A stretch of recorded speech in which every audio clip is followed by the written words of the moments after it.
Hi, my name is Leah and I'm traveling from the north of Canada to the south of Argentina on my motorcycle. In the last video I told you that I was staying in a very cool place for a little while, and today I want you to meet one of the owners, Anne, who spent 6 years traveling all around the world on her motorcycle. So let's go and meet her.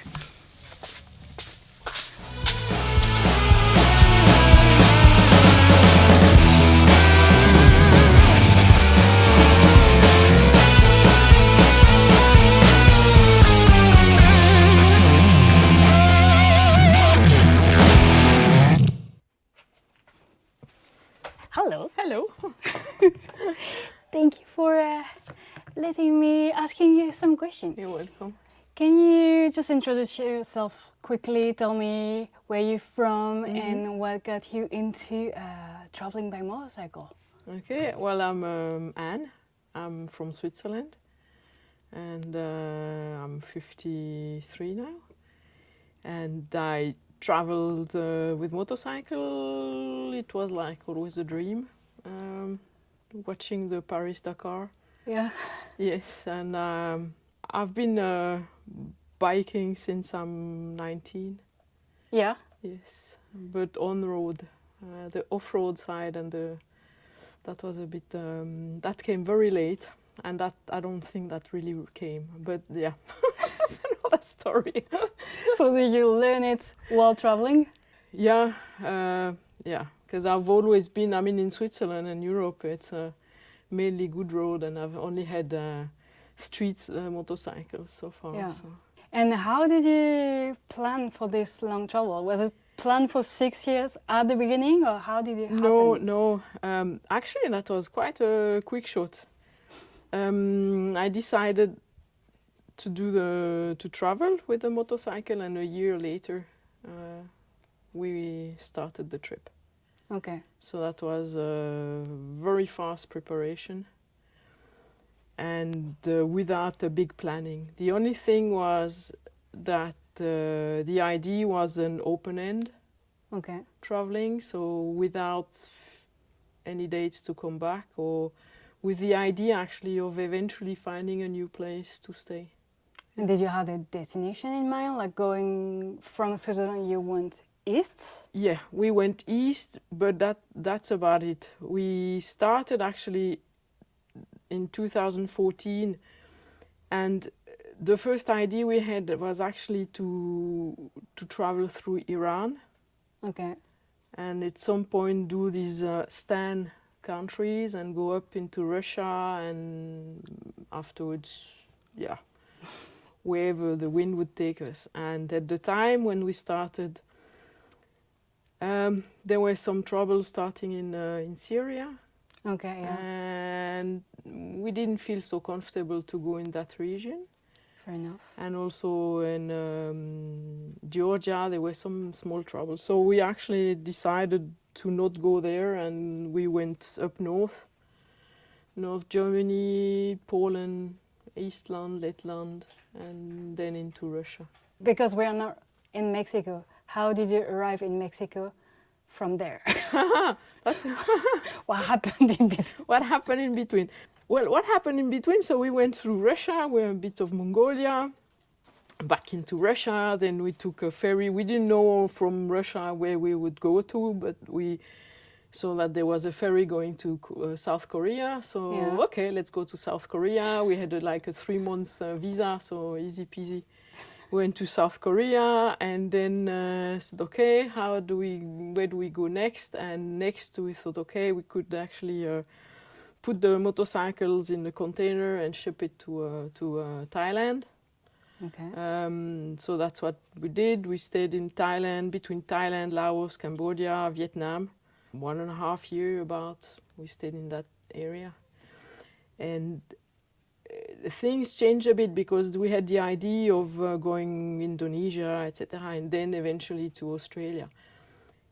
We took a dog in Thailand. Okay. And that changes everything, because you don't enter Australia like that.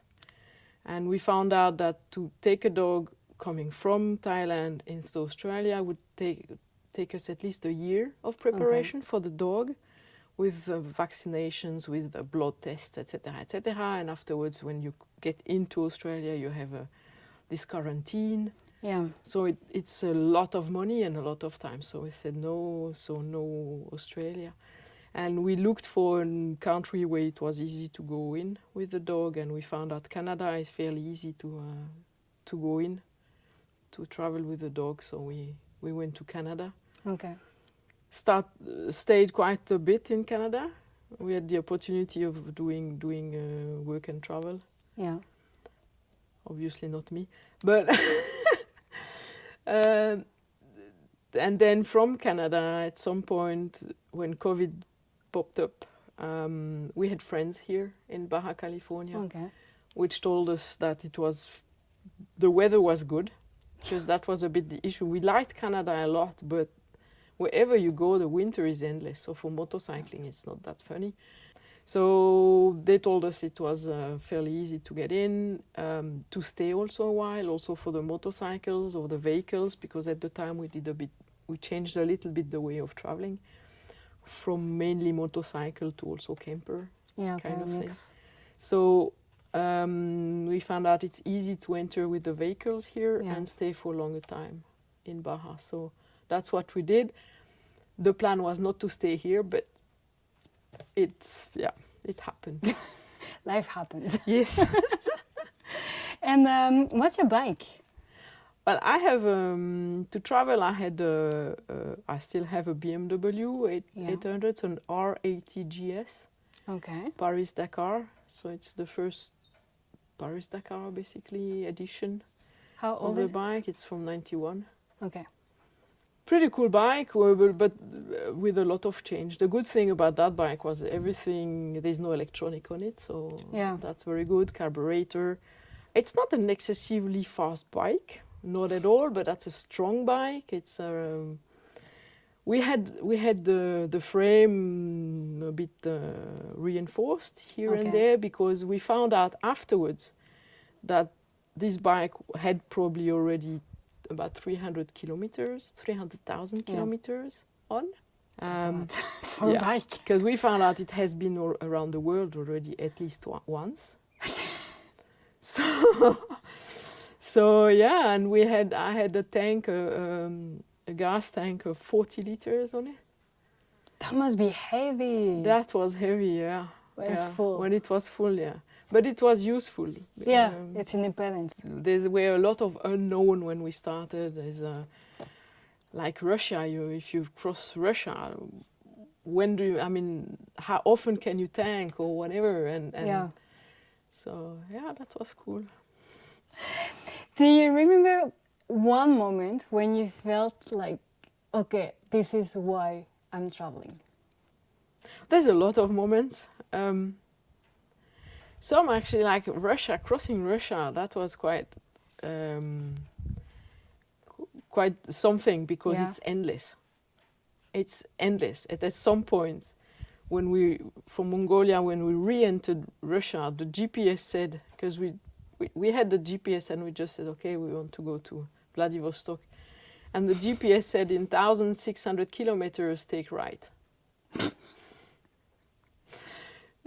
So these are moments where I say, yeah, you're traveling, and you have this sense of freedom, because at that point when you start traveling, you're not in a long-term traveling modus. You're more like a tourist, because when you usually take a holiday, you have like 2-3 weeks, so you have to go to one point to the other, and Yeah. you quite fast on the way. And at some point you realize you have time, and then you relax and you enjoy just the fact that you're traveling and you're not going back. You're always going in one direction. So that was it. Also, Mongolia was quite special, because you're in a country and in a day you might not see anybody. Yeah. So that's pretty cool. Yeah, that was my first motorcycle travel as well. Yeah. It's a very special country for that. Yeah. Yeah. Cool. Do you have an encounter, like a very unexpected encounter that you could tell me about? Russia was quite special, because as soon as you leave the western part, you really enter Siberia and places like people don't see a lot of tourists or a lot of foreigners, and there was one place we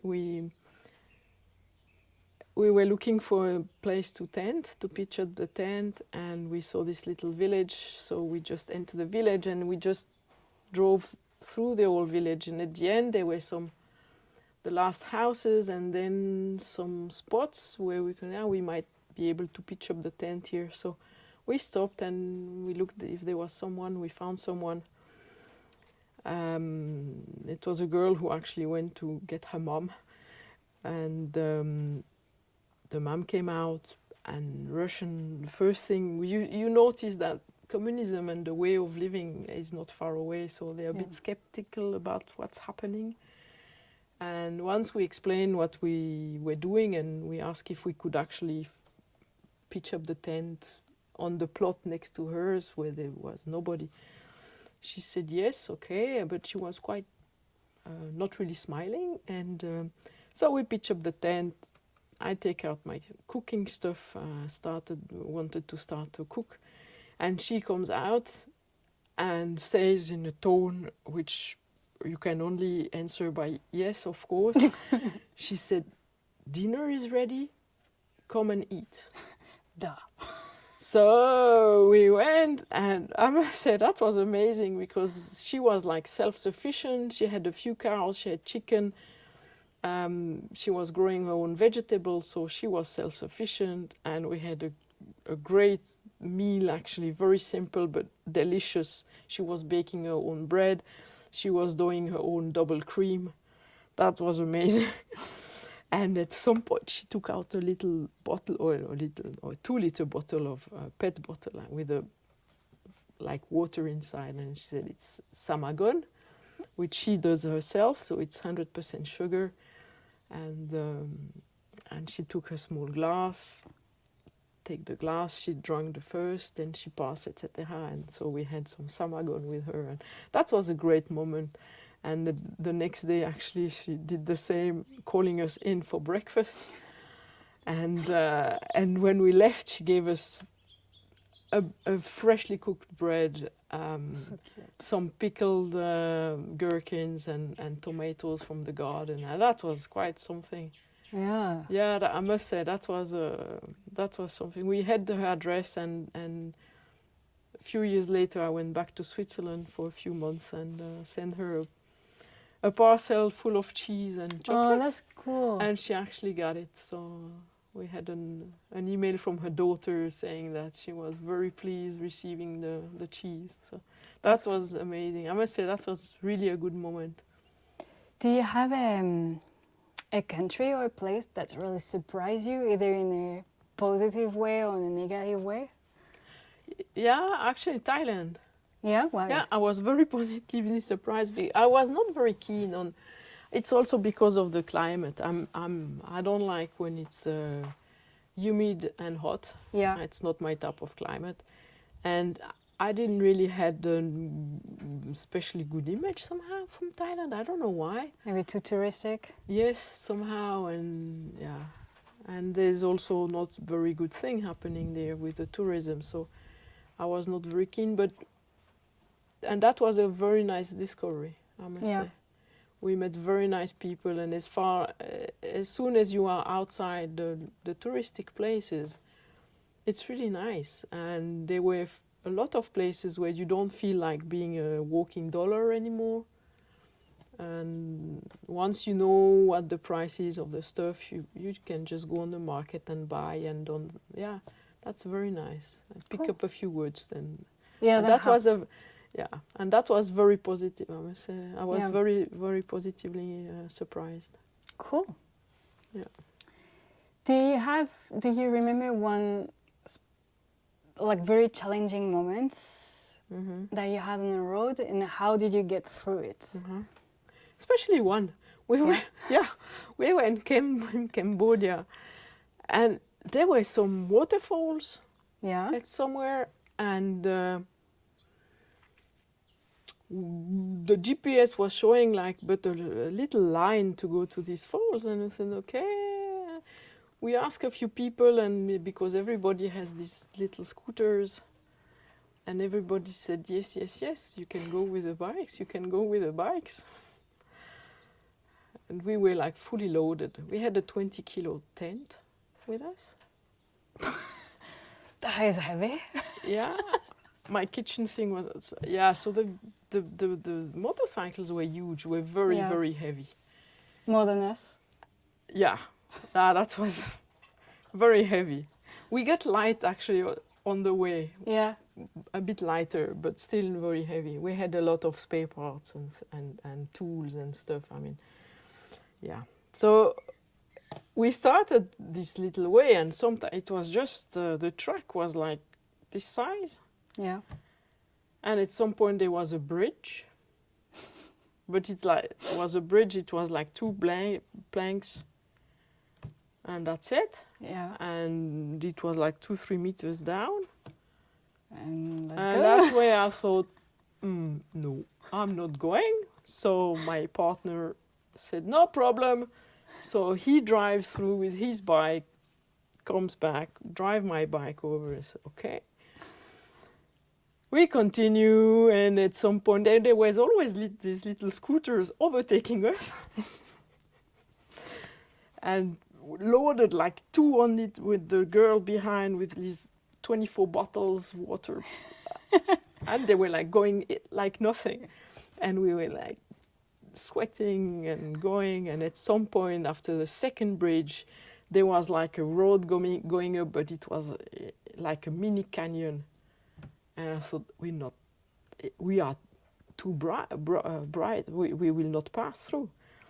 And my partner tried, but that was a fail. And some people helped us to get out of that canyon thing. Okay. And we went back and said, when there's only a little line, and if scooters are telling you, yes, you can go, it doesn't mean you can go.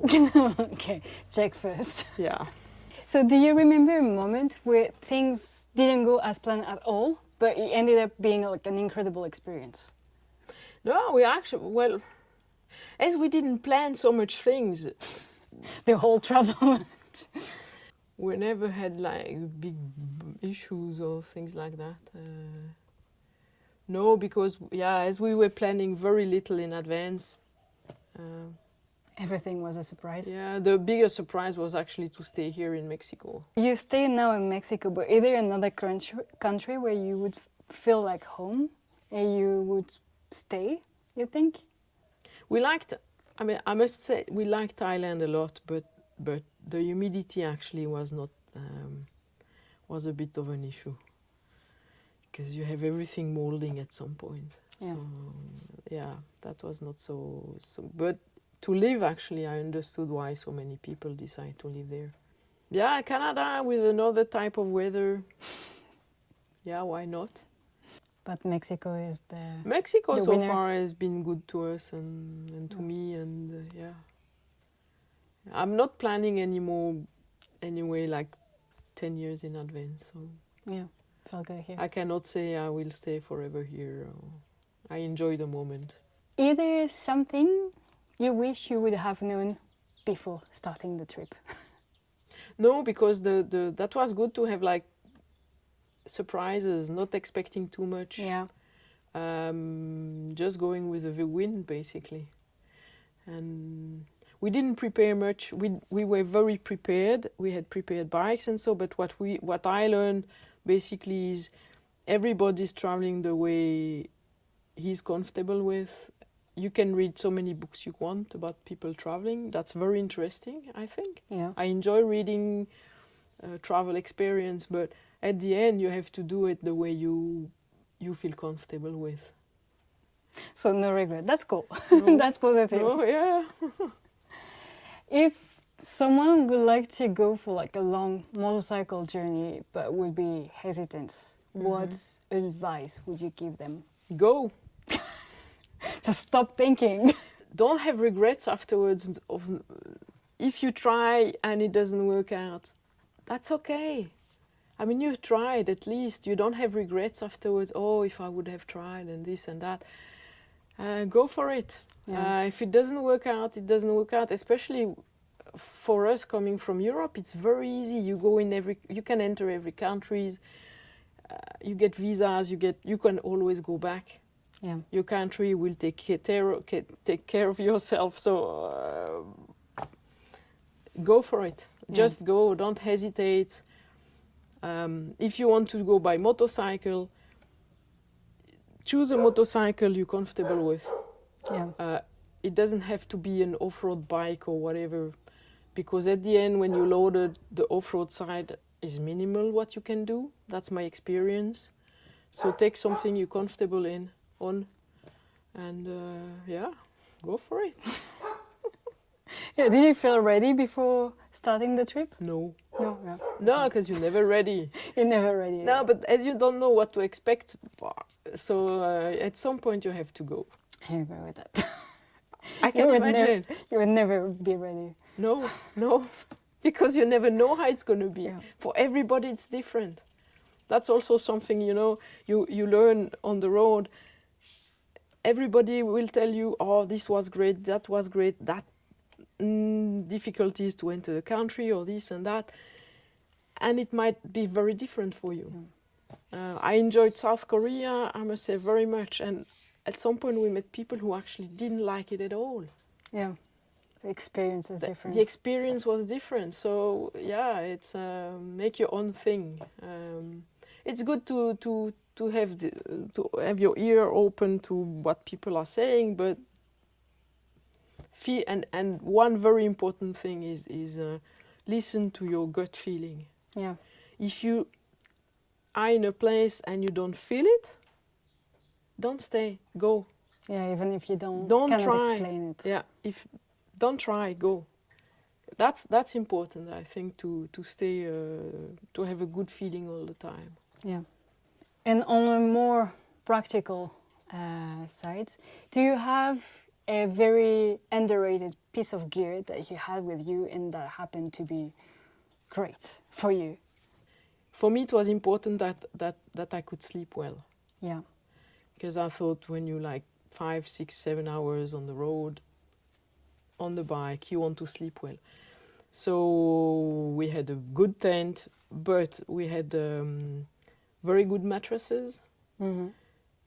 Took a little bit of space, but I must say the investment was worth it. That was quite an expensive piece of equipment. Also the sleeping bag, very good sleeping bag, which allowed us sometimes to not pitch the tent, but just sleep yeah. like that. And it got into -2, 3, 4 at night, and you feel good in your sleeping bag. So, and you feel good on your mattress. So when you get a good sleep, you are fit for the next day. So for me, that was important, and that was something where I don't regret that we spent a lot, because it still works after 6 years or now more, even more. And that makes a difference on a long journey like that. Especially I'm not 20 anymore, so no, I need to be fit on the next day. So fair enough. Okay, cool. I would like to finish with a little tac question, like just a all question, and you try to answer as fast as possible. Okay. It's not tac in English. It's fire round. Quick fire round. Fire round. Mountains or desert? Mountain. Coffee or tea? Coffee. Cheese fondue or tacos? Cheese fondue. Camping or staying with locals? Camping. Best road, twisty mountain pass or endless straight road in the desert? A mix of both. Variety. One word to describe the motorcycle travel? Great. Okay, cool.